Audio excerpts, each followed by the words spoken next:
Sa isang tahimik na baryo sa gilid ng kabundukan sa lalawigan ng Batangas, may nakatirang isang binata na nagngangalang Ramon. Kilala siya sa kanilang lugar bilang isang masipag na tao, ngunit hindi maikakaila na ang kaniyang tunay na kinahuhumalingan ay ang pagsasabong. Lumaki si Ramon sa hirap. Bata pa lamang siya nang pumanaw ang kaniyang ama na dati ring nag-aalaga ng mga manok panabong.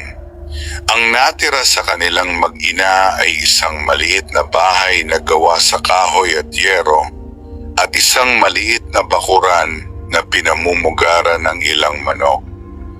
Ang kaniyang ina na si Aling Rosa ay laging nagbibilin sa kaniya. "Ramon, magtrabaho ka ng marangal. Huwag mong hayaang kainin ka ng sugal." Ngunit sa tuwing maririnig ni Ramon ang tilaok ng mga manok panabong sa umaga, hindi niya maiwasang maalala ang kaniyang ama. Para sa kanya, ang sabong ay hindi lamang sugal.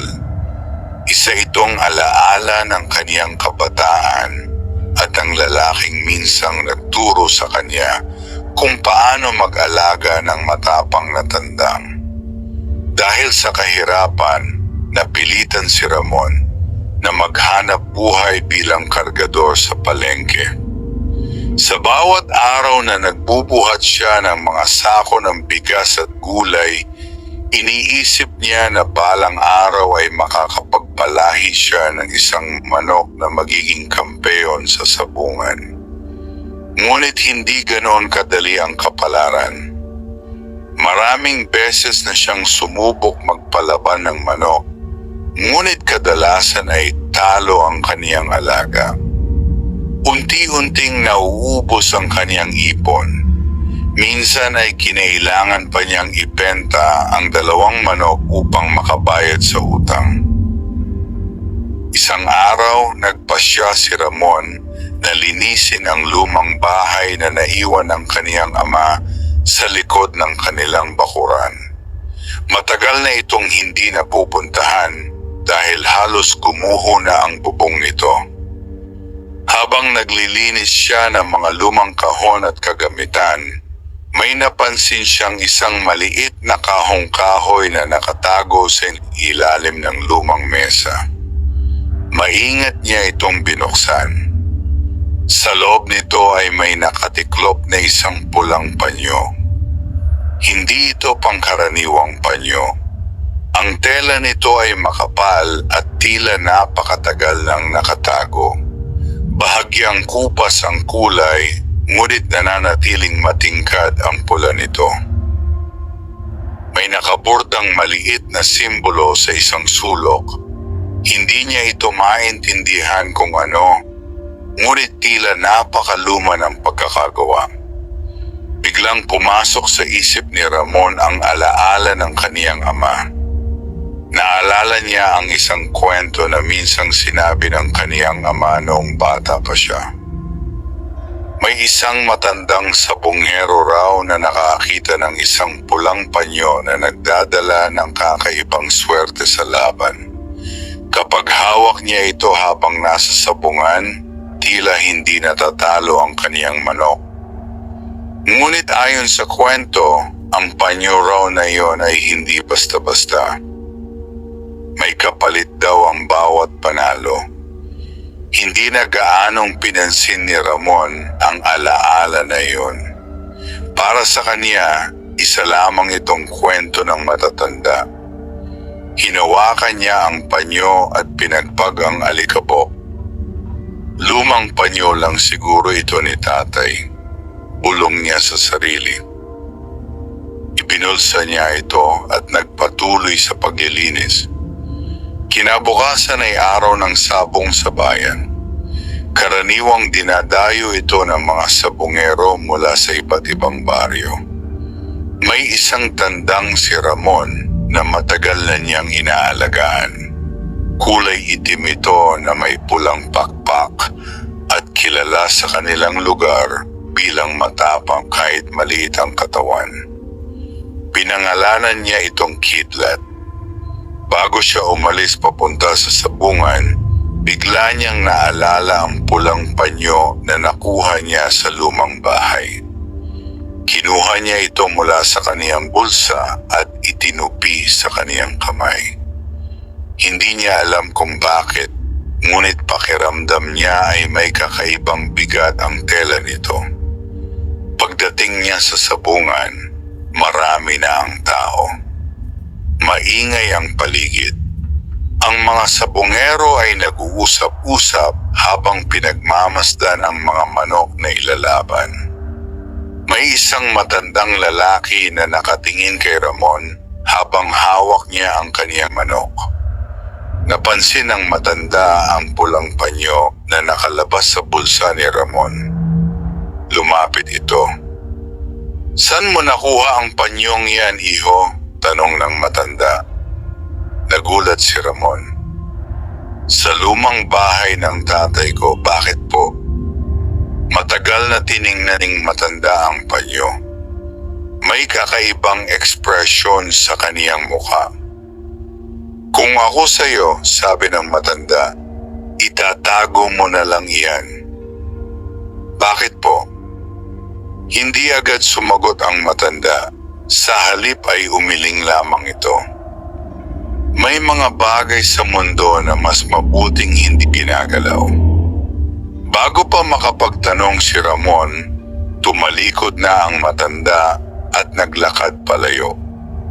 Hindi niya alam kung bakit, ngunit bahagyang kinabahan si Ramon sa narinig. Ngunit nang tawagin na ang kaniyang laban, nawala ang kaniyang pag-aalinlangan. Pumasok siya sa gitna ng sabungan. Ang kalaban niya ay isang malaking tandang na pag-aari ng kilalang sabungero sa bayan. Maraming tao ang nanonood. Karamihan ay sigurado na matatalo ang kaniyang manok. Tahimik na hinawakan ni Ramon ang pulang panyo sa kaniyang kamay. Hindi niya alam kung bakit niya ito ginawa. Ngunit nang bitawan na ang dalawang manok, may kakaibang nangyari. Ang kaniyang tandang na si Kidlat ay biglang naging mas mabilis. Mas matalas ang kaniyang galaw. Sa loob lamang ng ilang sandali, bumagsak ang kalabang manok. Nanalo si Ramon. Nagulat ang mga tao. Ang kalaban niyang sabungero ay hindi makapaniwala sa nangyari. Ngunit higit sa lahat, si Ramon mismo ang pinakanagulat. Hindi pa siya nakakita ng ganoong laban mula sa kaniyang manok. Habang hawak niya ang kaniyang panalo, napatingin siya sa pulang panyo na nasa kaniyang kamay. Sa unang pagkakataon, pumasok sa isip niya ang isang bagay na hindi niya maipaliwanag. Paano kung totoo ang kwento ng kaniyang ama? Paano kung ang pulang panyong ito ay hindi pangkaraniwan? Hindi pa niya alam na ang araw na iyon ang magsisimula ng isang serye ng mga pangyayari na magbabago sa kaniyang buhay.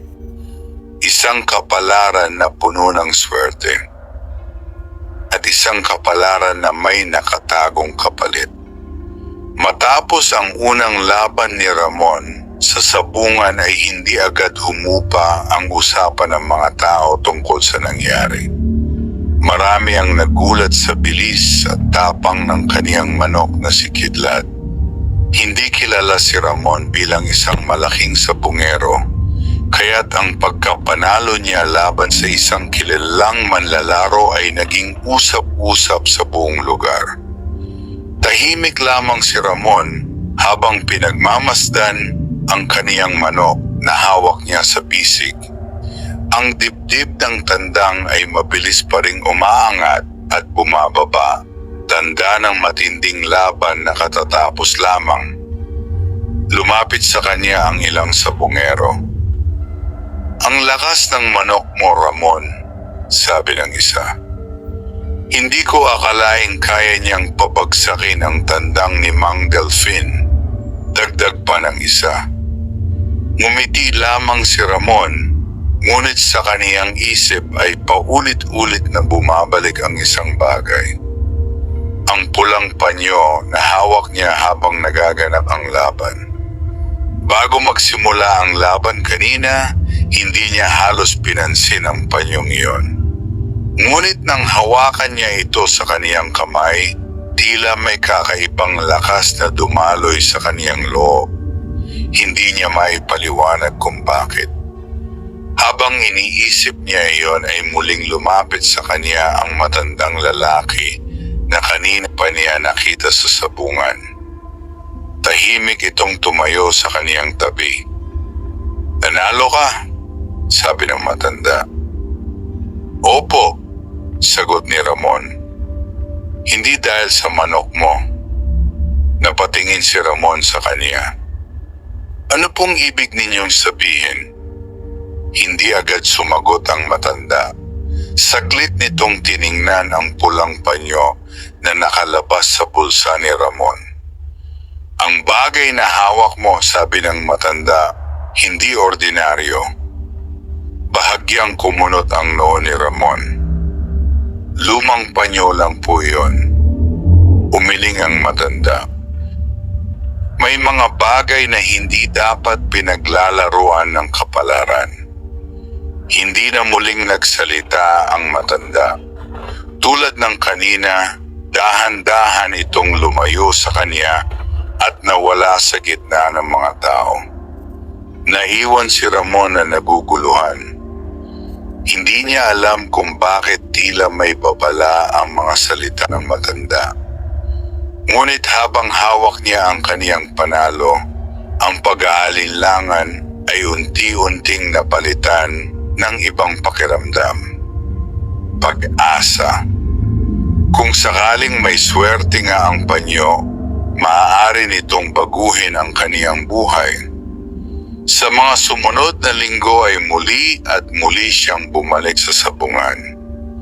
Sa bawat laban, dala niya ang pulang panyo.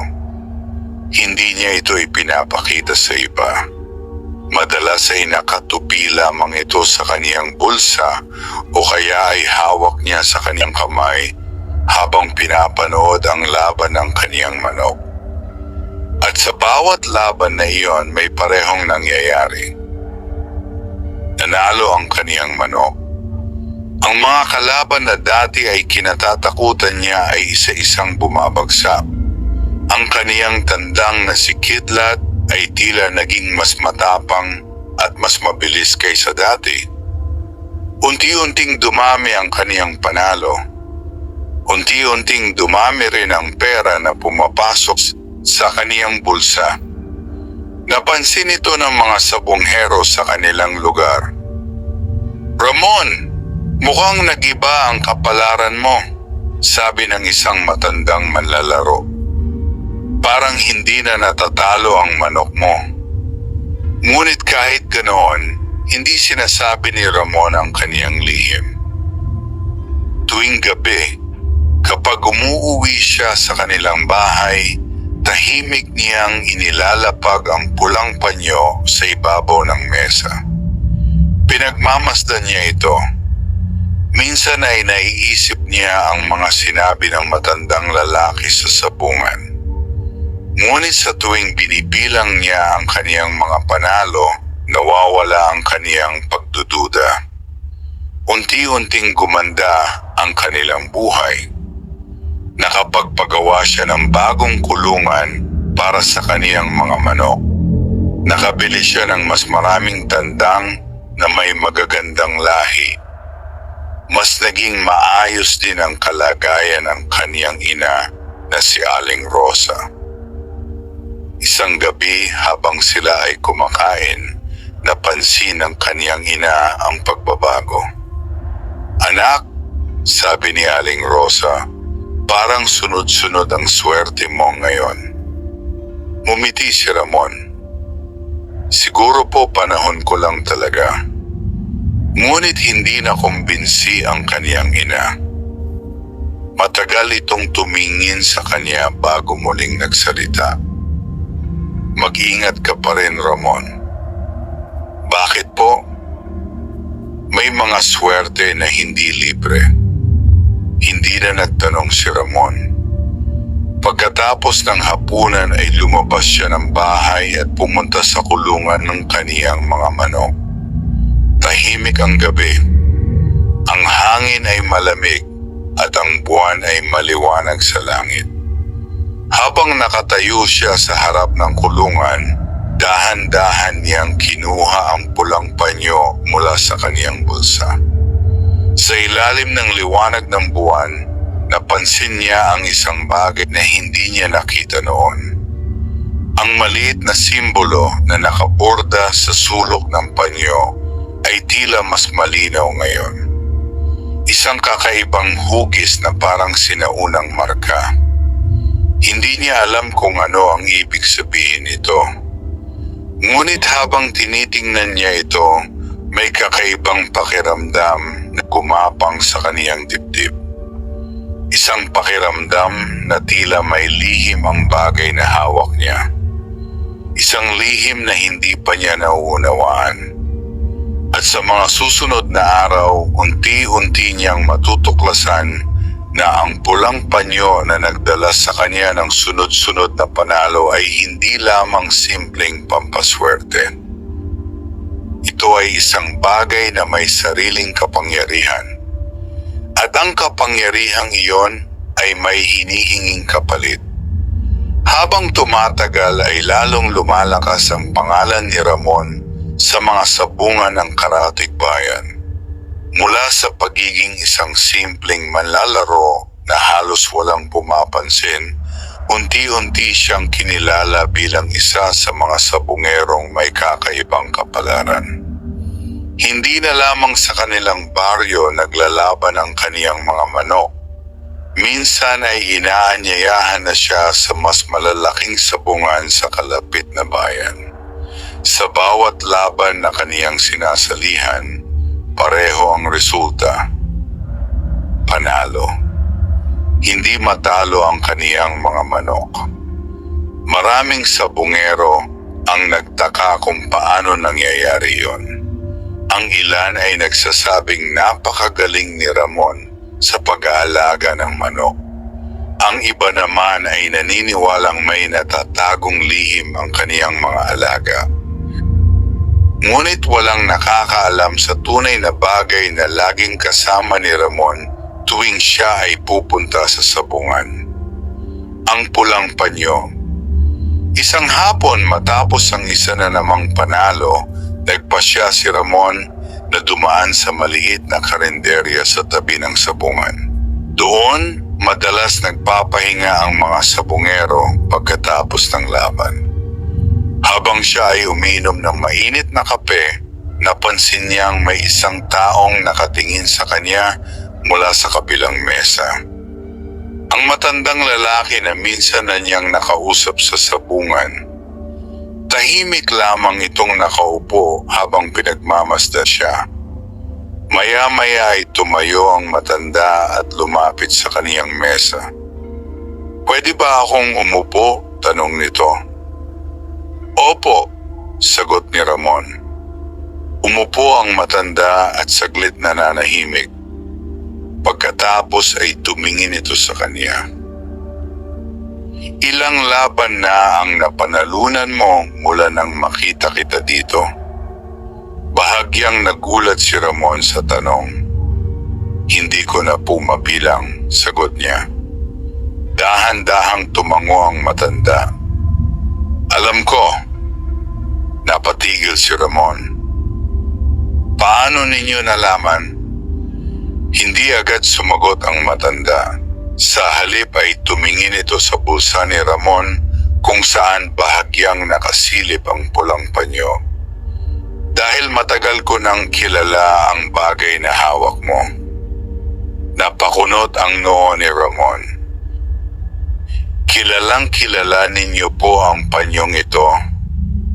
Tumango ang matanda. Mahigit 30 taon na ang nakalipas, may isang sabungero na kilala sa buong lalawigan. Hindi siya kailanman natatalo sa sabungan. Tahimik na nakinig si Ramon. Ang pangalan niya ay Don Mateo. Ayon sa kwento ng matanda, si Don Mateo ay isang mayamang sabungero na halos lahat ng laban ay kaniyang napapanalunan. Kahit gaano kalakas ang kalaban, tila laging nasa panig niya ang kapalaran. Unti-unting kumalat ang balita tungkol sa kaniyang kakaibang swerte. May mga nagsabi na napakagaling lamang niya sa pagpili ng manok. Ngunit may ilan na nakapansin ng isang bagay na lagi niyang dala. Isang pulang panyo. Tuwing may laban si Don Mateo, hawak niya ang panyong iyon sa kaniyang kamay. At sa bawat laban na iyon, hindi siya natatalo. Maraming taon siyang naghari sa sabungan, sabi ng matanda. Pero isang araw, bigla na lang siyang nawala. Napatingin si Ramon sa matanda. Nawala po? Tumango ito. Isang gabi, hindi na siya nakita sa kanilang bahay. Walang nakakaalam kung saan siya nagpunta. Pati ang pulang panyo, bahagyang ngumiti ang matanda. Kasama niyang nawala.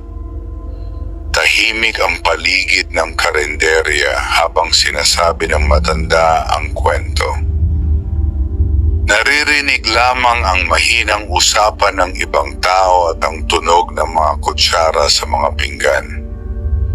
Bakit ninyo po sinasabi sa akin ang lahat ng ito? Tanong ni Ramon. Tumingin ang matanda sa kanya. Dahil sa lahat ng taong nakita kong may hawak ng panyong iyon, ikaw na ang pinakabago. Biglang bumigat ang pakiramdam ni Ramon. Kung ganoon po, ang panyo ko ba ay iyon din? Hindi ako nagkakamali. Saglit na nanahimik ang matanda bago muling nagsalita. Pero may isang bagay na hindi alam ng karamihan tungkol sa panyong iyon. Ano po iyon? Hindi libre ang swerte na ipinibigay nito. Hindi agad nakaimik si Ramon.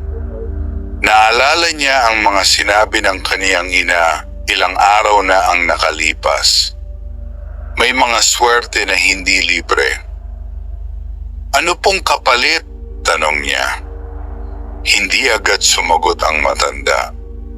Sa halip ay tumingin ito sa labas ng karinderya kung saan unti-unti nang dumidilim ang langit. Sa simula, sabi nito, pera lang ang kapalit. Pero habang tumatagal, huminto ito. Mas mabigat na bagay ang kukunin nito. Nanlamig ang pakiramdam ni Ramon.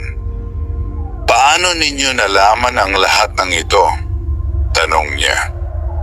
Huminga ng malalim ang matanda bago sumagot. Dahil dati, ako rin ang may hawak ng pulang panyong iyan. Nagulat si Ramon. Kung ganoon, bakit ninyo ito nawala? Hindi agad sumagot ang matanda.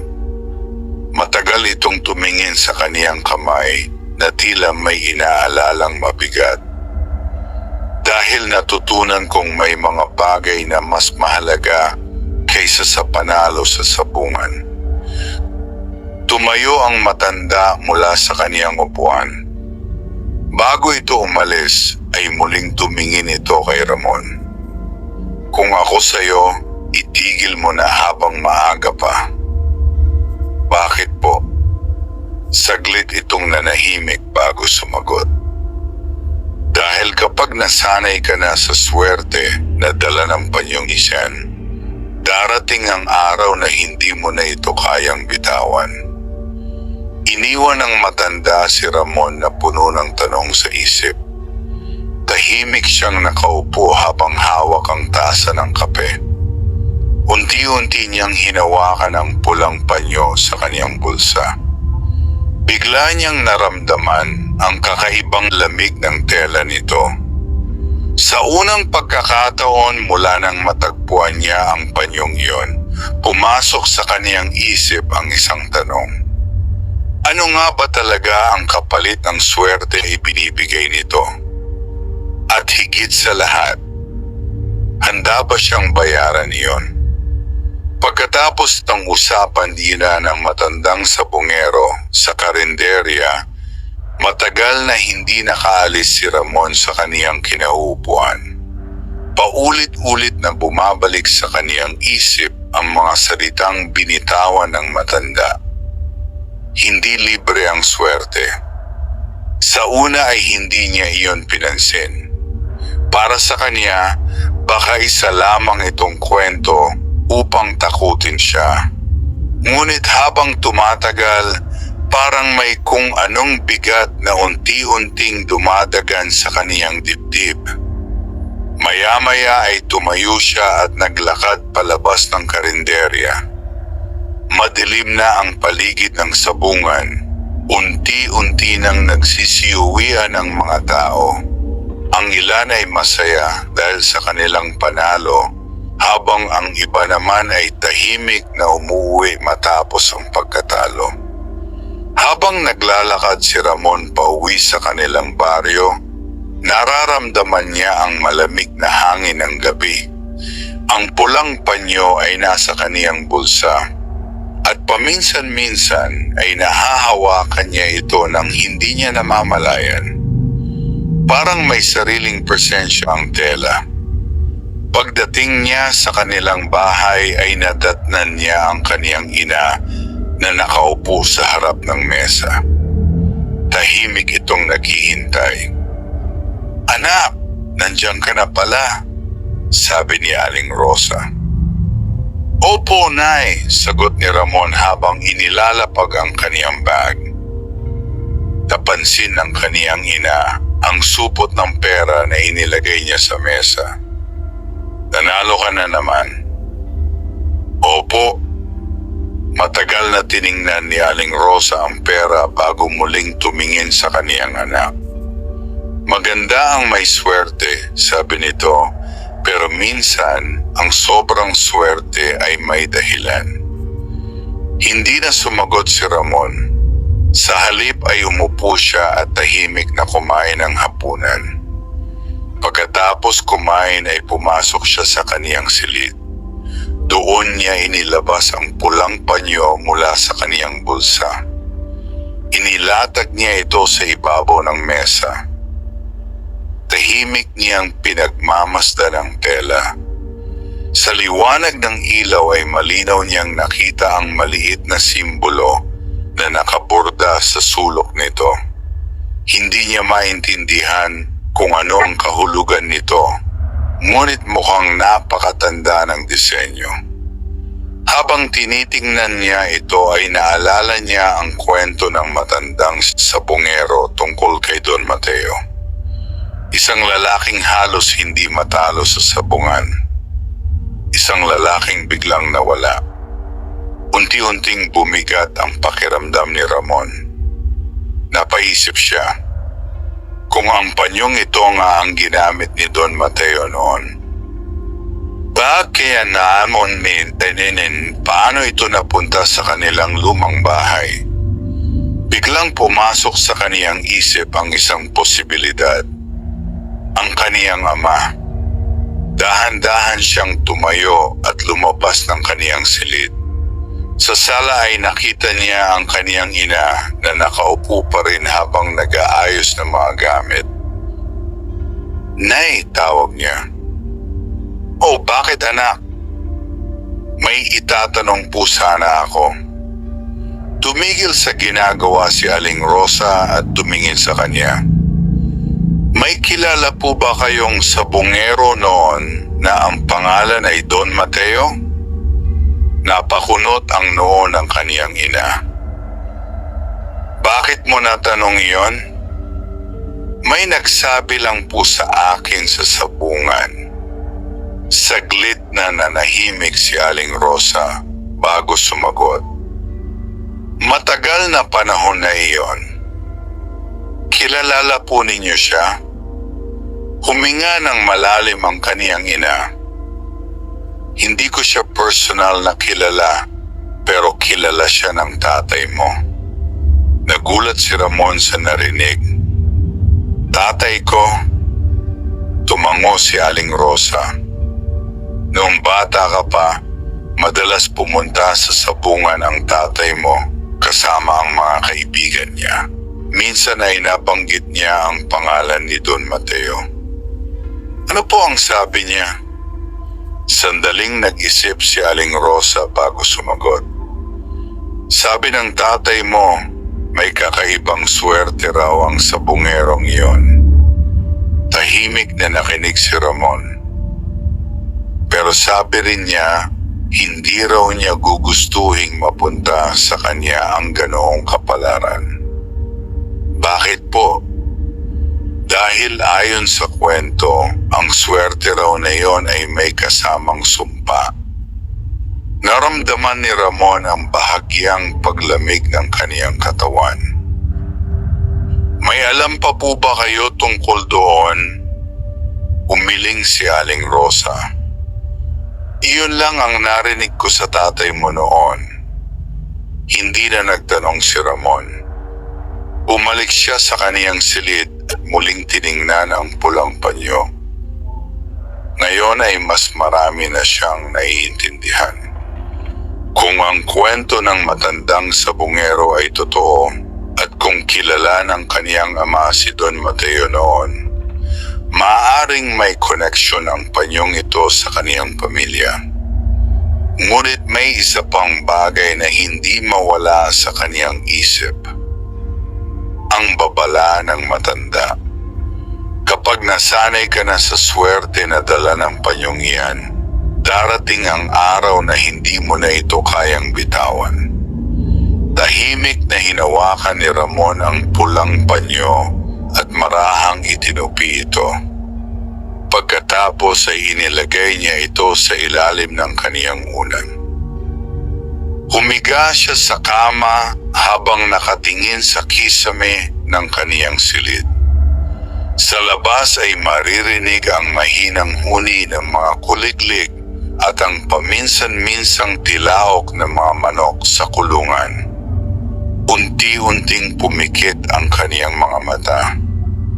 Ngunit bago siya tuluyang makatulog, may isang tanong na patuloy na umiikot sa kaniyang isip. Kung ang pulang panyo nga ay may kapalit na kapalaran, ano ang mangyayari kapag dumating na ang araw na kailangan niyang bayaran ang utang na iyon? Pagkaraan ng gabing iyon ay nagising si Ramon ng maaga. Bahagyang malamig pa ang hangin ng umaga habang sumisikat ang araw sa likod ng kabundukan. Mula sa kaniyang higaan ay naririnig niya ang sunod-sunod na tilaok ng mga tandang sa kanilang bakuran. Dahan-dahan siyang bumangon. Naramdaman niya agad ang bagay na nasa ilalim ng kaniyang unan. Inilabas niya ang pulang panyo at sandaling tiningnan ito. Tahimik lamang ang tela sa kaniyang kamay, ngunit sa kaniyang isip ay tila may sarili itong presensya. Naalala niya ang mga kwento ng matandang sabongero at ang sinabi ng kaniyang ina tungkol sa sumpang dala ng kakaibang swerte.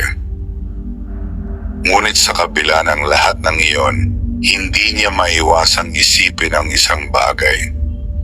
Mula nang matagpuan niya ang panyong ito, nagbago ang kaniyang kapalaran. Mula sa isang simpleng kargador sa palengke, unti-unti siyang nagkaroon ng pera. Dumami ang kaniyang mga manok at nakilala ang kaniyang pangalan sa mga sabungan ng kalapit na mga bayan. Tahimik niyang itinupi ang panyo at inilagay sa kaniyang bulsa. Pagkatapos ay lumabas siya ng bahay at nagtungo sa kulungan ng kaniyang mga manok. Ang kaniyang tandang na si Kidlat ay agad na tumilaok nang makita siya. Kumakampay ito ng pakpak na tila sabik sa pagkain. Habang pinapakain ni Ramon ang kaniyang mga manok, Napansin niyang tila masigla ang mga ito kaysa dati. Unti-unti ay dumami na ang kaniyang mga alaga. May iba't ibang kulay at laki ang mga tandang na kaniyang pinalaki mula sa mga panalong pera. Ngunit sa lahat ng iyon, si Kidlat pa rin ang kaniyang pinagkakatiwalaang manok sa laban. Habang pinagmamasdan niya ang kaniyang mga alaga, dumating sa kanilang bakuran ang kaniyang kaibigang si Tonyo. Matagal nang kakilala ni Ramon si Tonyo. Sabay silang lumaki sa baryo at madalas magpunta sa sabungan tuwing araw ng laban. "Ramon!" tawag ni Tonyo habang papalapit. "Oh, Tonyo, maaga ka ah," sagot ni Ramon. Lumapit si Tonyo sa kulungan at tiningnan ang mga manok. "Ang gaganda na ng mga alaga mo ngayon," sabi nito. "Dahil sa mga panalo mo sa sabungan." Ngumiti lamang si Ramon. "Tsamba lang siguro." Umiling si Tonyo. "Hindi na tsamba yan." Sandaling nanahimik si Tonyo bago muling nagsalita. "Alam mo ba na pinag-uusapan ka na sa kabilang bayan?" Napatingin si Ramon sa kanya. "Bakit?" "Dahil wala pang nakakatatalo sa mga manok mo itong mga nakaraang buwan." Hindi na bago kay Ramon ang marinig iyon, ngunit sa tuwing may nagsasabi nito ay may kakaibang pakiramdam siyang nararamdaman. Isang halo ng tuwa at pag-aalinlangan. May malaking laban sa sabungan ng San Isidro sa darating na linggo, sabi ni Tonyo. Darating doon ang mga kilalang sabungero mula sa iba't ibang lugar. Tahimik na nakinig si Ramon. Kung gusto mong subukan ang lakas ng mga manok mo, iyon na ang pagkakataon. Bahagyang nag-isip si Ramon. Ang sabungan ng San Isidro ay kilala bilang isa sa pinakamalaki sabungan sa kanilang lalawigan. Maraming malalakas na manok ang naglalaban doon at malalaki rin ang pusta. Malaki ang laban doon, sabi ni Tonyo. Pero kung manalo ka, mas lalaki pa ang pangalan mo. Habang sinasabi iyon ni Tonyo ay hindi na malayan ni Ramon na hinahawakan na niya ang pulang panyo sa loob ng kaniyang bulsa. Sa bawat laban na kaniyang sinalihan, mula nang makuha niya ang panyong iyon, hindi pa siya nakakatikim ng pagkatalo. Unti-unti siyang nasanay sa pakiramdam ng panalo. At habang nasasanay siya sa pakiramdam na iyon, unti-unti ring nawawala ang kaniyang takot sa mga babala na kaniyang narinig. Sasali ako, sabi ni Ramon. Ngumiti si Tonyo. Alam kong sasali ka. Pagkatapos ng kanilang pag-uusap ay umalis na si Tonyo. Naiwan si Ramon sa harap ng kulungan ng kaniyang mga manok. Tahimik niyang pinagmamasdan si Kidlat. Sa linggo, bulong niya sa tandang, ipapakita natin sa kanila kung gaano tayo kalakas. Pagkatapos ay pumasok siya muli sa bahay. Habang naglalakad siya sa loob ng kaniyang silid, kinuha niya ang pulang panyo mula sa kaniyang bulsa at inilatag ito sa mesa. Sa ilalim ng liwanag ng umaga ay muli niyang nakita ang kakaibang simbolo na nakaburda sa sulok nito. Hindi niya alam kung bakit, ngunit tila mas malinaw ang marka kaysa dati. Habang tinitingnan niya ito, may isang bagay na hindi niya napansin. Sa labas ng kanilang bahay, may isang matandang lalaki na tahimik na nakatayo sa gilid ng daan. Ang matandang sabungero na minsan nang nagbabala sa kanya. Matagal nitong pinagmamasdan ang bahay ni Ramon. Pagkatapos ay marahan itong umiling. Hindi na siya makikinig, bulong ng matanda sa sarili. Pagkatapos ay dahan-dahan itong naglakad palayo. Hindi alam ni Ramon na habang lalo siyang lumalapit sa mas malalaking laban sa sabungan, lalo rin siyang papalapit sa lihim na kapangyarihan ng pulang panyong kaniyang hawak. At sa darating na laban sa San Isidro, magsisimulang magpakita ang tunay na kapalit ng swerte na kaniyang tinatamasa. Dumating ang araw ng linggo na hinihintay ni Ramon. Maaga pa lamang ay gising na siya.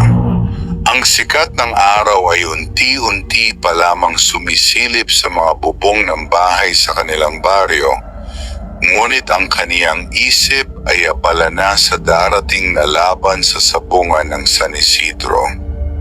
Tahimik siyang lumabas ng bahay at nagtungo sa kulungan ng kaniyang mga manok. Ang hangin ay malamig at sariwa. Naririnig sa paligid ang tilaok ng mga tandang na parang sumasabay sa pagdating ng umaga. Lumapit si Ramon kay Kidlat. Ang tandang ay nakatayo ng matikas sa loob ng kulungan. Ang kaniyang balahibo ay kumikislap sa liwanag ng araw habang bahagyang kumakampay ang kaniyang mga pakpak. Matagal itong tinitigan ni Ramon. Sa lahat ng kaniyang mga manok, si Kidlat ang pinagkakatiwalaan niya. Ngayong araw, Pastor, bulong niya, malalaman kung hanggang saan ang kaya natin. Maingat niyang kinuha ang tandang at inilagay sa isang kulungan na pangdala sa sabungan. Bago siya umalis ay kinuha niya ang pulang panyo mula sa mesa sa loob ng bahay. Sandali niya itong pinagmasdan bago ito itinupi at inilagay sa kaniyang bulsa. Hindi niya alam kung bakit, ngunit sa tuwing hawak niya ang panyo ay tila mas tumitibay ang kaniyang loob. Makalipas ang ilang sandali ay dumating si Tonyo upang samahan siya. "Handa ka na?" tanong nito. "Oo," sagot ni Ramon. Sabay silang naglakad patungo sa sabungan ng San Isidro. Habang papalapit sila sa bayan ay unti-unti nilang naririnig ang ingay ng maraming tao. Maraming sabungero at manonood ang dumayo mula sa iba't ibang lugar upang panoorin ang malalaking laban sa araw na iyon. Pagdating nila sa sabungan ay halos puno na ang paligid.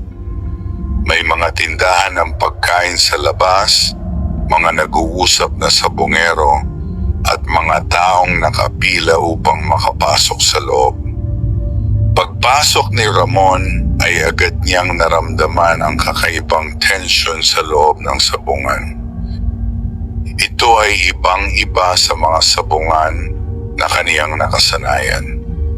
Mas maraming tao, mas malalaki ang pustahan, at mas kilala ang mga sabungero na naroon. Habang naglalakad siya sa loob ay may ilang taong nagbulungan nang makita siya. Siya iyon. Iyan ang sabungerong laging nananalo. Hindi siya sanay na mapansin ang ganoong karaming tao, ngunit pinilit niyang manatiling kalmado. Lumapit sa kanya ang isang lalaki na tila tagapangasiwa ng laban. "Anong pangalan ng manok mo?" tanong nito. "Kidlat," sagot ni Ramon. Isinulat ng lalaki ang pangalan sa isang talaan at itinuro ang lugar kung saan sila dapat maghintay. Umupo si Ramon sa isang bangko habang hawak ang kaniyang tandang. Sa paligid niya ay may iba pang sabungero na naghahanda ng kanilang mga manok. Ang ilan ay mukhang veterano na sa sabungan, habang ang iba naman ay tahimik lamang na nakamasid. Habang naghihintay ay napansin ni Ramon ang isang lalaking nakatingin sa kanya mula sa kabilang dulo ng sabungan.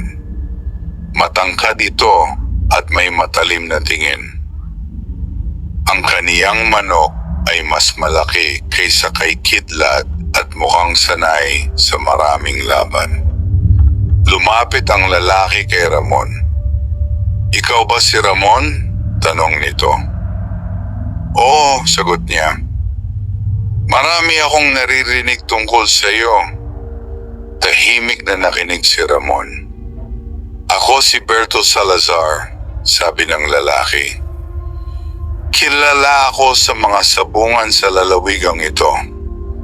Hindi na bago kay Ramon ang pangalang iyon. Maraming beses na niyang narinig ang pangalan ni Berto Salazar bilang isa sa pinakamalakas na sabungero sa kanilang lugar. "Kung sakaling magkatapat ang mga manok natin," sabi ni Berto, "magiging magandang laban iyon."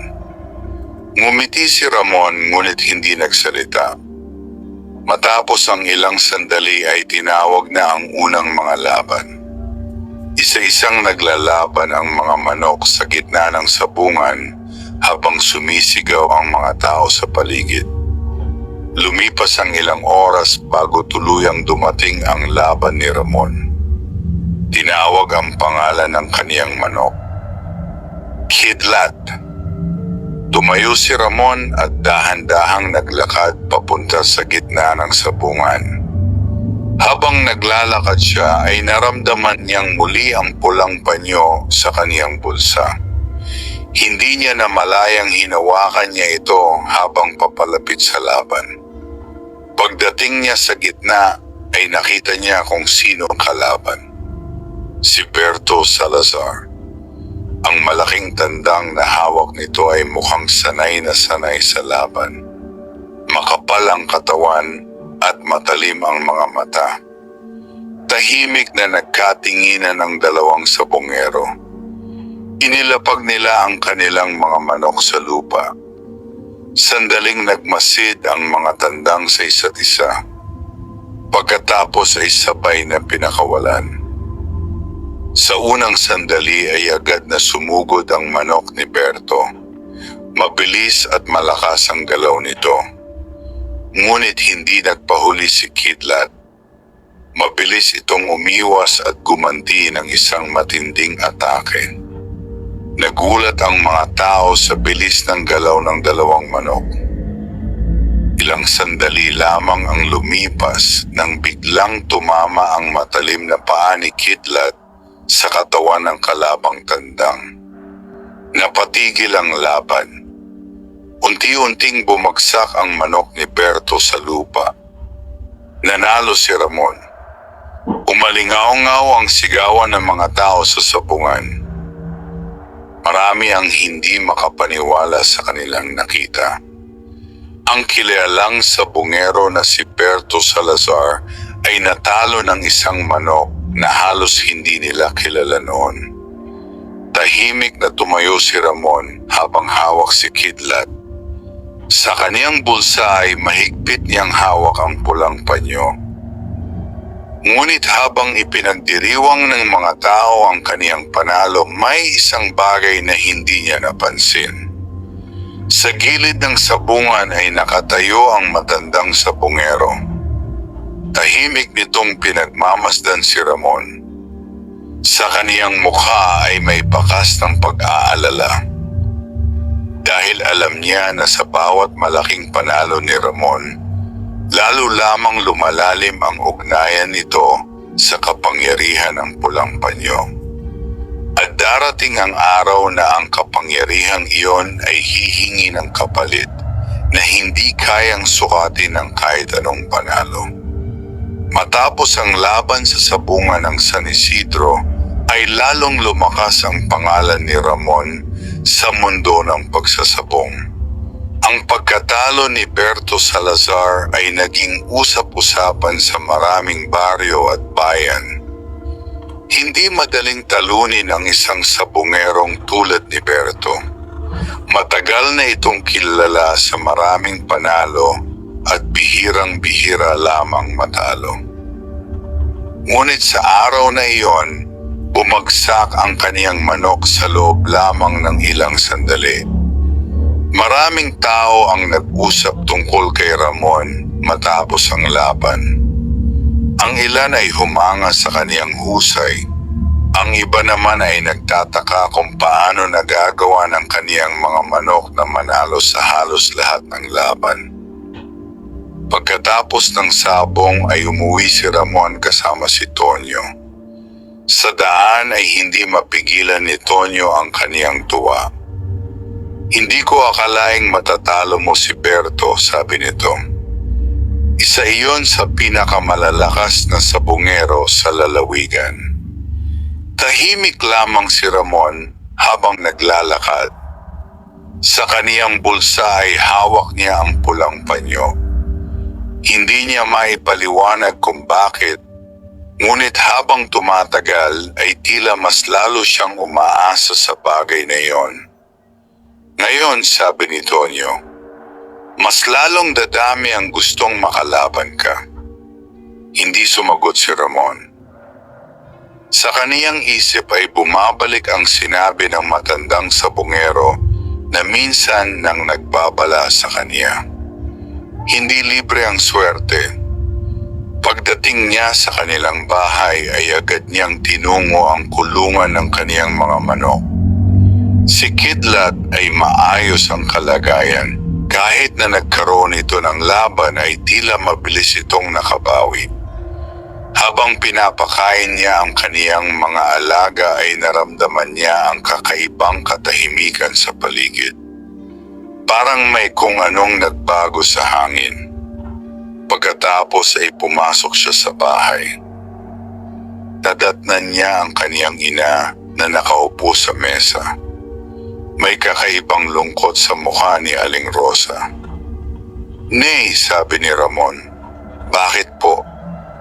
Tumingin sa kaniya ang kaniyang ina. "Ramon," mahina nitong sabi, "kanina may dumaan na matandang lalaki dito sa bahay." Agad na naalala ni Ramon ang matandang sabungero. Ano po ang sinabi niya? Sabi niya kailangan ka raw niyang makausap. Nasaan na po siya? Umalis na. Sandaling nanahimik ang dalawa. Pagkatapos ay napansin ni Ramon na tila mas mahina ang boses ng kaniyang ina kaysa dati. "Nay, ayos lang po ba kayo?" tanong niya. Ngumiti si Aling Rosa, ngunit halatang pilit lamang ang ngiting iyon. "Pagod lang siguro ako." Hindi na pinansin ni Ramon iyon. Sa gabing iyon ay maaga siyang natulog. Ngunit sa kalagitnaan ng gabi ay nagising siya sa mahinang tunog mula sa labas ng bahay. Agad siyang bumangon at lumabas ng kaniyang silid. Pagdating niya sa sala ay nakita niyang nakahiga sa sahig ang kaniyang ina. "Nay!" Mabilis siyang lumapit at inalalayan ito. Mahina ang paghinga ni Aling Rosa at tila nahihirapan itong magsalita. "Ramon," mahina nitong sabi. "Nandito lang po ako," sagot niya habang hawak ang kamay ng kaniyang ina. Tama ang sinabi ng matanda. Naguguluhan si Ramon. "Ano pong ibig ninyong sabihin?" Hindi agad sumagot si Aling Rosa. Sa halip ay marahan nitong hinawakan ang kamay ng kaniyang anak. "Mag-ingat ka sa swerte na yan." Bago pa makapagsalita si Ramon, ay nawalan ng lakas ang kamay ng kaniyang ina. Napatigil siya. Tahimik ang buong bahay. Naririnig lamang ang mahina niyang paghinga habang nakatitig sa kaniyang ina. Hindi niya agad matanggap ang nangyari. Ang gabing iyon ang unang pagkakataon pagkakataon na naranasan ni Ramon ang tunay na kapalit ng kapalarang kaniyang tinatamasa. Sa kaniyang silid, silid sa ibabaw ng mesa ay nakalatag ang pulang panyo. Tahimik itong nakahiga sa mesa. Ngunit sa ilalim ng ilaw ng lampara ay tila mas matingkad ang pula nito kaysa dati. Hindi alam ni Ramon na ang gabing iyon ay simula pa lamang. Ang pulang panyo na nagbigay sa kaniya ng sunod-sunod na panalo ay nagsimula nang kunin ang kapalit ng kapangyarihan nito. At sa mga susunod na araw, mas mabigat pa ang mga bagay na mawawala sa kaniyang buhay. Ang sumunod na umaga ay dumating na tila mabagal ang paggalaw ng oras. Sa loob ng maliit na bahay ni Ramon ay bumalot ang katahimikan na hindi niya kailanman naranasan noon. Sa gitna ng sala ay nakahiga ang katawan ni Aling Rosa. Magdamag na hindi natulog si Ramon.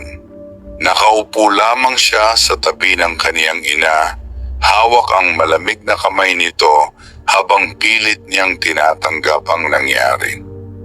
Sa labas ng bahay ay nagsimula nang dumating ang ilang kapitbahay. Isa-isa silang pumasok upang makiramay. Ang ilan ay tahimik lamang na nakatingin kay Ramon. Alam ng lahat kung gaano niya kamahal ang kaniyang ina.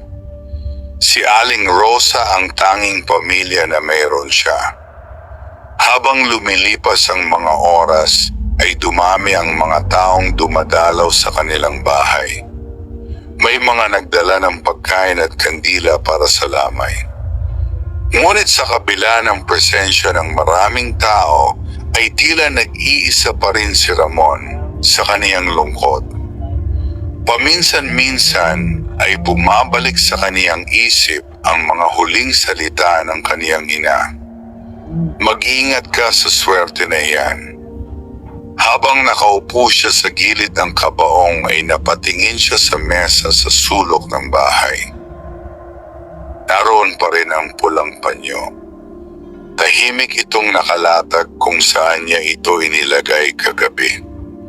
Hindi niya ito ginalaw. Sa unang pagkakataon mula nang matagpuan niya ang panyong iyon, nakaramdam siya ng matinding pag-aalinlangan. Sa kaniyang isip ay bumalik ang mga sinabi ng matandang sabongero. Hindi libre ang swerte. Habang tinitingnan niya ang pulang panyo ay parang may kung anong malamig na pakiramdam na gumapang sa kaniyang dibdib. Hindi niya alam kung ito ba ay takot o pagsisisi. Makalipas ang ilang oras ay dumating sa kanilang bahay ang matandang sabongero. Tahimik itong pumasok at lumapit sa kabaong ni Aling Rosa. Matagal itong tumayo roon nang walang sinasabi. Pagkatapos ay lumapit ito kay Ramon. "Nakikiramay ako," sabi ng matanda. Tahimik lamang si Ramon. Matagal niyang tinitigan ang matanda bago siya nagsalita. "Alam ninyo ba na mangyayari ito?" Hindi agad sumagot ang matanda. Sa halip ay umupo ito sa bangko sa tabi ni Ramon. "Hindi ko alam kung kailan ito mangyayari," sagot nito. "Pero alam kong darating ang araw na may kukunin ang panyong iyan." Napayuko si Ramon. "Kung ganoon, totoo ang sinabi ninyo." Dahan-dahang tumango ang matanda. Ang kapangyarihan ng panyong iyan ay hindi basta swerte. Tinutulungan ka nitong manalo. Pero sa bawat panalo may kapalit. Naramdaman ni Ramon ang pagbigat ng kaniyang dibdib. "Bakit po hindi ninyo sinabi agad sa akin ang lahat?" Tumingin sa kaniya ang matanda. "Sinubukan kitang pigilan. Tandaan mo ang sinabi ko noon, Kapag nasanay ka na sa panalo, mahihirapan ka ng bitawan ang panyong iyan. Tahimik ang dalawa sa loob ng ilang sandali. Naririnig lamang ang mahinang usapan ng mga taong nasa labas ng bahay. Ano po ang dapat kong gawin ngayon? Tanong ni Ramon. Matagal na hindi sumagot ang matanda. Pagkatapos ay tumingin ito sa pulang panyo na nakalatag sa mesa. May isang paraan. Ano po yon? Kailangan mong itapon ang panyong iyan at huwag mo nang gagamitin. Napatingin si Ramon sa mesa. Hindi niya alam kung bakit, ngunit tila may kung anong humihila sa kanya palapit sa bagay na iyon. Sa loob lamang ng ilang buwan ay nagbago ang kaniyang buhay dahil sa panyong iyon. Nagkaroon siya ng pera. Nakilala ang kaniyang pangalan sa sabungan. Halos lahat ng laban ay kaniyang napapanalunan. Ngunit kapalit ng lahat ng iyon ay ang pagkawala ng kaniyang ina. Kung itatapon ko ito, mahina niyang sabi, mawawala rin ba ang sumpa? Huminga ng malalim ang matanda. Unti-unti. Pero kung ipagpapatuloy mo ang paggamit niyan, mas mabigat pa ang kapalit na darating. Tahimik na napatingin si Ramon sa pulang panyo. Sa kaniyang dibdib ay naglalaban ang dalawang bagay. Ang takot sa kapalit ng sumpa at ang matinding pagnanais na ipagpatuloy ang swerte na matagal niyang hinintay sa buhay. Sa sandaling iyon ay hindi pa niya alam kung alin ang kaniyang pipiliin. Ngunit ang desisyong gagawin niya sa mga susunod na araw ang magtatakda kung tuluyan siyang makakalaya mula sa kapangyarihan ng pulang panyo o kung mas lalo siyang lulubog sa kapalaran na hindi na niya kayang takasan. Lumipas ang ilang araw matapos mailibing si Aling Rosa. Unti-unting bumalik sa katahimikan ang maliit na bahay ni Ramon, ngunit ang lungkot na naiwan ang pagkawala ng kaniyang ina ay nanatiling mabigat sa kaniyang dibdib. Sa bawat umaga na siya ay nagigising, pakiramdam niya ay kulang ang bahay. Wala na ang boses ng kaniyang ina na tumatawag sa kaniya mula sa kusina. Wala na rin ang taong laging nagbabantay sa kaniyang kapakanan. Mag-isa na lamang siya. Isang hapon habang nakaupo siya sa harap ng kanilang bahay, napatingin siya sa mesa sa loob ng sala. Naroon pa rin ang pulang panyo. Mula nang mamatay ang kaniyang ina ay hindi na niya ito ginagalaw. Parang may kung anong pumipigil sa kanya na hawakan muli ang bagay na iyon. Ngunit kahit hindi niya ito hinahawakan, tila hindi ito nawawala sa kaniyang isip. Naalala niya ang mga sinabi ng matandang sabunghero. Kung ipagpapatuloy mo ang paggamit niyan, mas mabigat pa ang kapalit na darating. Habang siya ay nag-iisip ay dumating si Tonyo. "O Ramon," sabi nito habang papalapit. Napatingin si Ramon sa kanya. "O Tonyo." Umupo si Tonyo sa tabi niya. "Kamusta ka na?" tanong nito. "Ganito pa rin," sagot ni Ramon. Tahimik silang dalawa sa loob ng ilang sandali. "Alam kong mahirap ang pinagdadaanan mo," sabi ni Tonyo. "Pero gusto kong sabihin sa iyo ang isang balita." Napatingin si Ramon. "Ano iyon?" "May malaking derby sa sabungan ng bayan sa susunod na linggo." Bahagyang nagbago ang ekspresyon ni Ramon. "Derby?" Tumango si Tonyo. "Pinakamalaking laban ngayong taon." Maraming kilalang sabonghero ang darating. Tahimik na nakinig si Ramon. Alam mo kung bakit ako napunta dito ngayon? Dagdag ni Tonyo. Bakit? Dahil gusto kitang sumali. Hindi agad sumagot si Ramon. Mula sa kaniyang kinaupuan ay kitang-kita niya ang pulang panyo sa loob ng bahay. Matagal niya itong tinitigan. Hindi ko alam kung sasali pa ako, sabi niya. Nagulat si Tonyo. Bakit naman? Hindi agad sumagot si Ramon. Sa halip ay tumingin siya sa malayo. Pagod lang siguro ako. Hindi na kumbinsi si Tonyo sa sagot na iyon. Ramon, ikaw ang pinakamaswerteng sabonghero ngayon. Kung sasali ka sa derby na iyon, siguradong marami ang matatalo sa iyo. Naramdaman ni Ramon ang biglang pagbilis ng tibok ng kaniyang puso. Hindi niya alam kung bakit. Ngunit ang salitang panalo ay may kakaibang epekto sa kanya. Sa loob lamang ng ilang buwan ay nasanay siya sa pakiramdam ng tagumpay sa sabungan. Ang sigawan ng mga tao, ang pagtingin ng iba sa kanya na may paghanga, ang pakiramdam na siya ang pinakamalakas sa laban.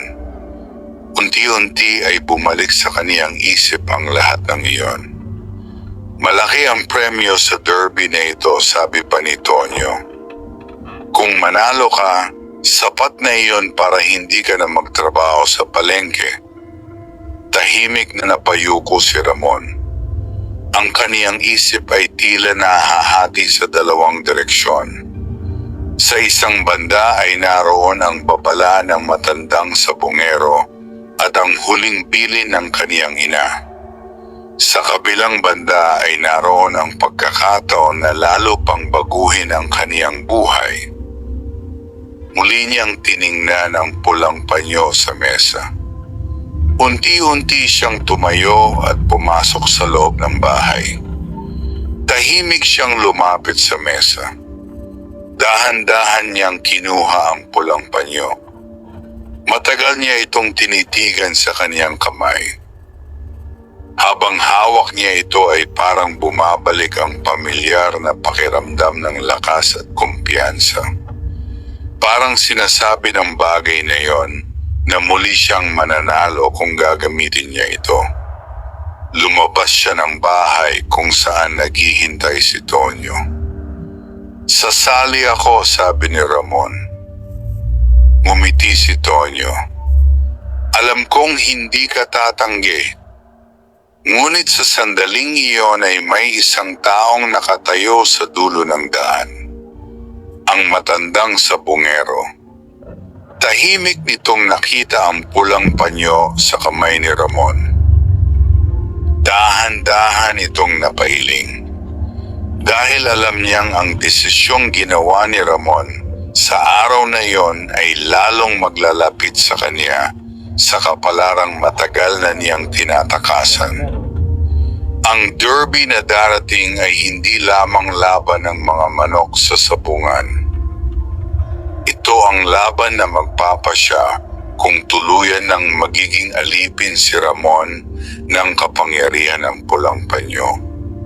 O kung tuluyan na siyang mawawala sa sarili niyang kapalaran.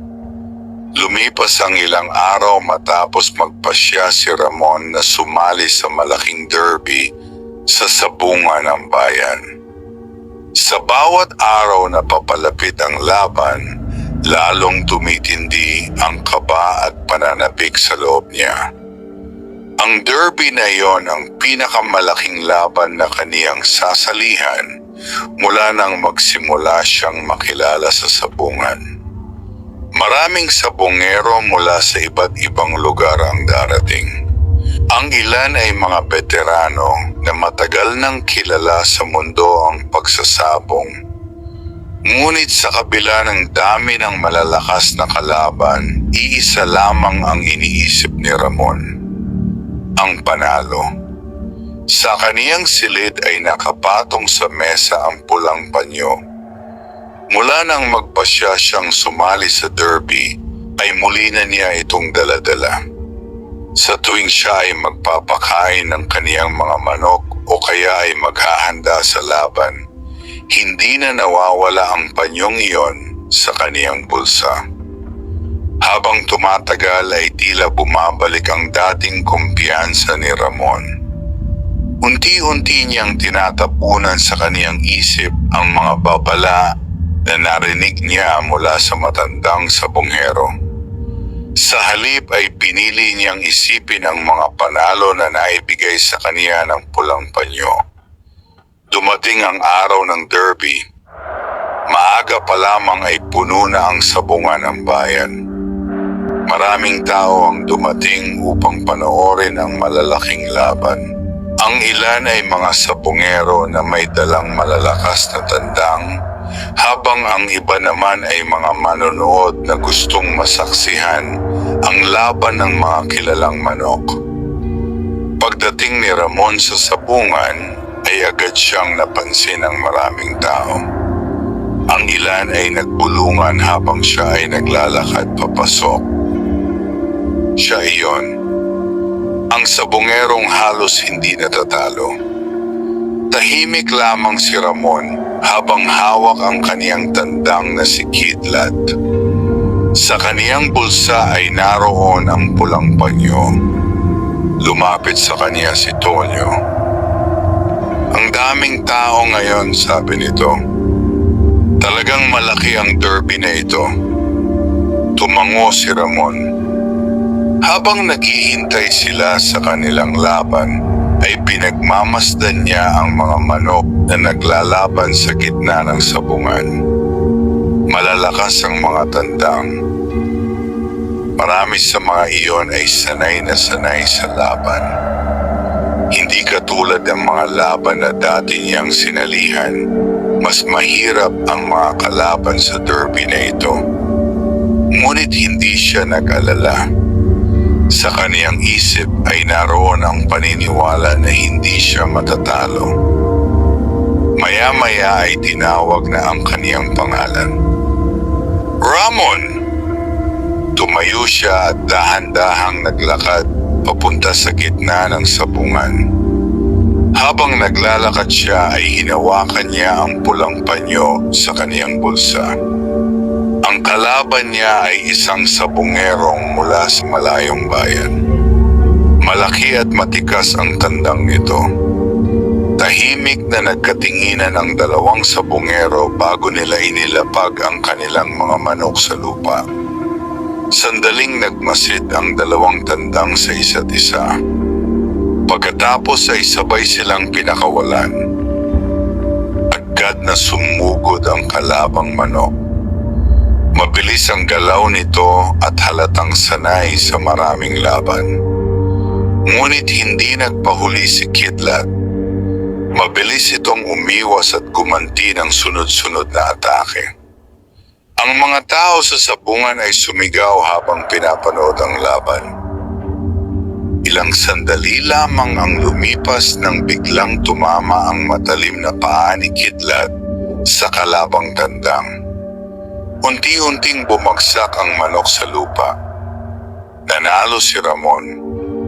Nagpalakpakan ang mga tao sa sabungan. Ngunit hindi doon natapos ang laban. Sa derby ay kailangang manalo ng ilang beses upang makarating sa huling laban. Isa-isang dumaan ang mga laban ni Ramon. At sa bawat laban ay pareho ang nangyayari. Nanalo si Kidlat. Unti-unting nababawasan ang mga sabonghero na natitira sa derby. Hanggang sa dumating ang huling laban. Ang sabonghero na makakalaban ni Ramon ay isang lalaking matagal nang kilala sa buong lalawigan. Ang kaniyang pangalan ay Don Victor. Tahimik ang buong sabungan habang naghahanda ang dalawang sabongero. Ang tandang ni Don Victor ay napakalaki at halatang napakatapang. Maraming tao ang naniniwala na ito na ang laban na magpapatigil sa sunod-sunod na panalo ni Ramon. Ngunit habang nakatayo si Ramon sa gitna ng sabungan, ay mahigpit niyang hawak ang pulang panyo sa kaniyang kamay. Sa sandaling iyon ay tila wala siyang nararamdamang takot. Sa kaniyang isip ay iisa lamang ang paniniwala. Hindi siya matatalo. Hindi habang nasa kaniyang kamay ang pulang panyo. Ngunit sa gilid ng sabungan ay nakatayo ang matandang sabungero. Tahimik nitong pinagmamasdan si Ramon. Sa kaniyang mukha ay may mabigat na lungkot dahil alam niyang ang laban na iyon ay hindi lamang magtatakda kung sino ang mananalo sa derby. Ito rin ang laban na magtatakda kung gaano kabigat ang susunod na kapalit na kukunin ng pulang panyo. Tahimik ang buong sabungan habang naghahanda ang dalawang sabungero para sa huling laban ng derby. Sa gitna ng arena ay nakatayo si Ramon, hawak ang kaniyang tandang na si Kidlat. Sa kaniyang kamay ay mahigpit na nakatupi ang pulang panyo na matagal nang naging bahagi ng kaniyang kapalaran. Sa kabilang panig naman ay nakatayo si Don Victor. Matagal nang kilala si Don Victor bilang isa sa mga pinakamatagumpay na sabungero sa lalawigan. Ang kaniyang mga manok ay bihirang matalo at kilala sa lakas at tapang sa laban. Ang tandang na hawak niya ay halos 2 beses ang laki ni Kidlat. Maraming tao sa sabungan ang nagbubulungan. Ang ilan ay naniniwalang dito na matatapos ang sunod-sunod na panalo ni Ramon.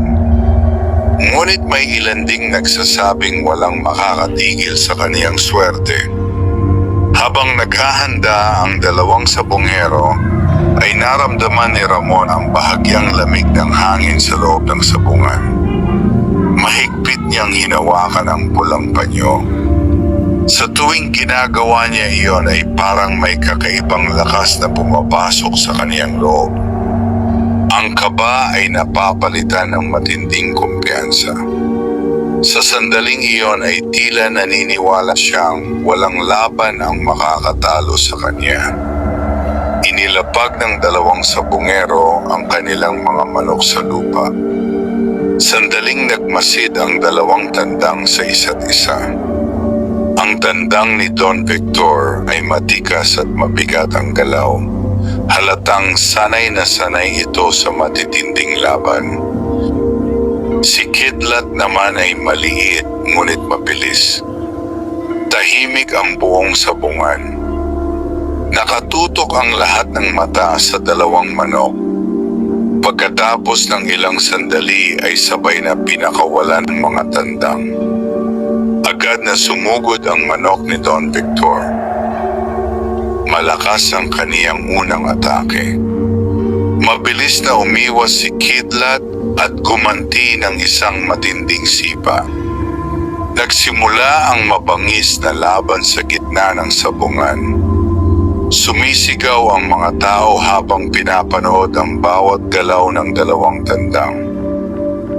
Minsan ay tila lamang ang manok ni Don Victor dahil sa laki at lakas nito. Ngunit sa bawat pagkakataon na tila mapapahamak si Kidlat ay nakakagawa ito ng paraan upang makaiwas at makaganti. Mahigpit na hawak ni Ramon ang pulang panyo habang pinagmamasdan ang laban. Sa kaniyang isip ay iisa lamang ang hangarin. Ang manalo. Lumipas ang ilang sandali ng matinding labanan. Pagkatapos ay dumating ang sandali na biglang tumalon si Kidlat at tumama ang matalim nitong paa sa katawan ng kalabang tandang. Napatigil ang sabungan. Unti-unting napaurong ang manok ni Don Victor. Pagkaraan ng ilang sandali ay bumagsak ito sa lupa. nanalo si Ramon. Biglang sumabog sa sigawan at palakpakan ang buong sabungan. Maraming tao ang hindi makapaniwala sa kanilang nakita. Ang maliit na tandang ni Ramon ay nagawang talunin ang isa sa pinakamalakas na manok sa Derby. Ipinahayag ng tagapangasiwa ang resulta ng laban. Si Ramon ang kampeon ng Derby. Habang sumisigaw ang mga tao sa kaniyang paligid, ay nakatayo lamang siya sa gitna ng sabungan, hawak ang kaniyang manok. Sa kaniyang kamay ay naroon pa rin ang pulang panyo. Ngunit sa gitna ng kasiyahan ng mga tao ay may isang bagay na biglang nangyari. Nakaramdam si Ramon ng kakaibang bigat sa kaniyang dibdib. Parang may kung anong humigpit sa kaniyang paghinga. Napahawak siya sa kaniyang dibdib habang sinusubukan niyang huminga ng malalim. Ang sigawan ng mga tao ay tila unti-unting lumalabo sa kaniyang pandinig. Napatingin siya sa pulang panyo sa kaniyang kamay. Sa ilalim ng liwanag ng araw ay tila mas matingkad ang kulay nito kaysa dati. Sa gilid ng sabungan ay nakita niya ang matandang sabungero na nakatingin sa kanya. May lungkot sa mukha ng matanda habang pinagmamasdan siya. Sa sandaling iyon ay tila naunawaan ni Ramon ang ibig sabihin ng lahat. Ang kapangyarihan ng pulang panyo ay nagbigay sa kaniya ng lahat ng panalo na kaniyang hinangad. Ngunit ang kapalit ng kapangyarihang iyon ay unti-unti nang dumarating. Habang patuloy na nagdiriwang ang mga tao sa sabungan, nagsimulang manghina ang katawan ni Ramon. Ang kaniyang huling panalo ay naging tanda ng simula ng pinakamabigat na kapalit na kukunin ng pulang panyo. Unti-unting lumabo ang paningin ni Ramon habang nakatayo siya sa gitna ng sabungan. Ang ingay ng mga tao na kanina lamang ay puno ng sigawan at palakpakan ay tila naging malayo sa kaniyang pandinig. Mahigpit pa rin niyang hawak ang pulang panyo sa kaniyang kamay. Ang kaniyang tandang na si Kidlat ay nasa kaniyang bisig, pagod ngunit buhay matapos ang matinding laban. Ngunit si Ramon ay unti-unting nanghihina. Napahawak siya sa kaniyang dibdib habang sinusubukan niyang huminga ng malalim. May mga taong lumapit sa kaniya nang mapansin nilang tila may nangyayari. Ramon! Narinig niya ang boses ni Tonyo na nag-aalala. Ngunit hindi na siya makasagot. Sa gilid ng sabungan ay tahimik na nakatayo ang matandang sabungero.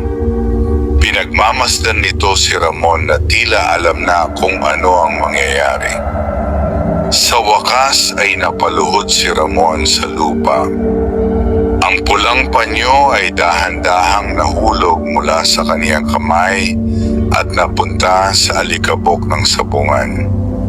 Sa sandaling iyon ay parang bumalik sa kaniyang isip ang lahat ng nangyari sa mga nakaraang buwan. Ang araw na natagpuan niya ang pulang panyo sa lumang bahay ng kaniyang ama.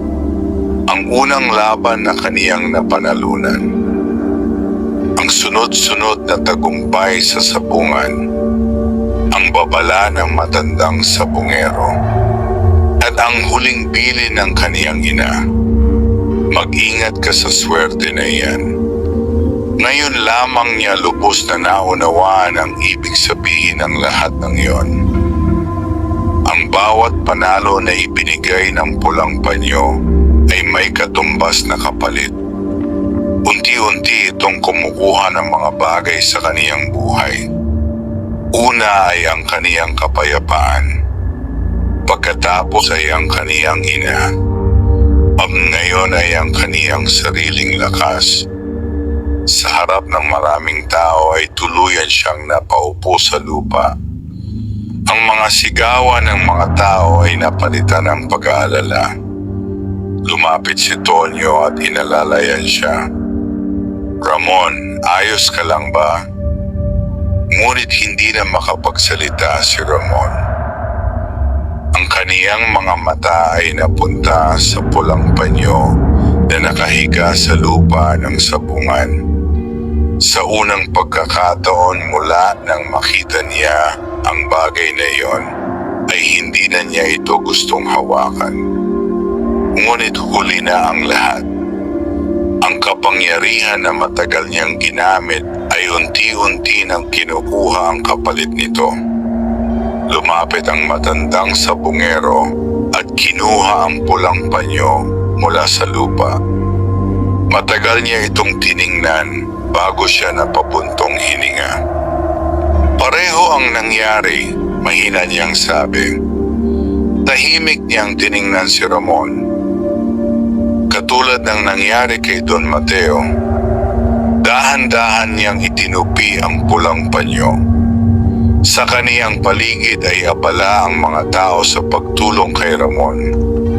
Ngunit sa sandaling iyon ay tila alam ng matanda na ang kapalaran ni Ramon ay natapos na sa araw na iyon. Ang sabungero na minsang halos hindi matalo ay naging isa pang kwento na ikinukwento sa mga sabungan. Isang kwento tungkol sa isang pulang panyo na nagdadala ng kakaibang swerte. Ngunit may kapalit na hindi kayang tumbasan ang kahit anong panalo. Matapos ang araw na iyon, ay hindi na muling nakita ang matandang sabungero sa mga sabungan. Kasama niyang nawala ang pulang panyo. May mga nagsasabing itinapon niya ito sa isang malalim na ilog upang wala ng ibang taong matukso sa kapangyarihan nito. Ngunit may ilan ding naniniwala na ang bagay na iyon ay hindi kailanman tuluyang mawawala. Dahil sa tuwing may taong makakatagpo ng pulang panyong iyon, muling magsisimula ang kwento ng swerte at kapalaran. At muling may sabungerong maniniwala na ang panalo ay maaaring makuha ng walang magkapalit. Ngunit tulad ng nangyari kay Ramon, darating ang araw na malalaman din niya ang katotohanan. Nasa likod ang bawat swerte ay may nakatagong kapalit na hindi kayang sukatin ng kahit anong tagumpay. At sa mundo ng sabungan, ang kapalaran ay hindi kailanman libre, wakas.